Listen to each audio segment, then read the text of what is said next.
বাংলাদেশ ক্রিকেটের সফলতম ওপেনার সাবেক অধিনায়ক তামিম ইকবাল অবশেষে নিশ্চিত করেছেন তিনি বাংলাদেশ ক্রিকেট বোর্ডের আসন্ন নির্বাচনে অংশ নিচ্ছেন। দীর্ঘদিন ধরে আলোচনায় থাকলেও এবার প্রথমবারের মতো সরাসরি জানালেন, এবার আমি নির্বাচন করছি। এক সাক্ষাৎকারে তামিম বলেন, আমি মনে করি আমার ফোকাস থাকা উচিত সর্বোচ্চ 2টি বা 3টি বিষয়ের উপরে। এই মুহূর্তে সবচেয়ে জরুরি হলো বাংলাদেশ ক্রিকেট বোর্ডের সুযোগ সুবিধা বাড়ানো।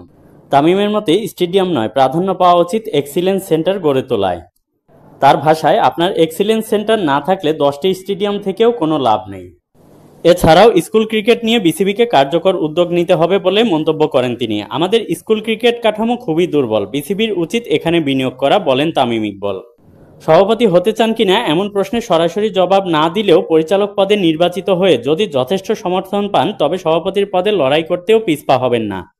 তিনি বলেন, আমি মনে করি ক্রিকেট বোর্ডে এলে সিদ্ধান্ত নেওয়ার মতো ক্ষমতাও আমার থাকা উচিত। বিসিবির অভ্যন্তরীণ রাজনীতি নিয়ে হতাশা প্রকাশ করে তামিম বলেন, কে নতুন আইডিয়া নিয়ে আসছেন, কাকে ক্রিকেটের জন্য সবচেয়ে বেশি দরকার, আলোচনা সেদিকে ঘোরা উচিত।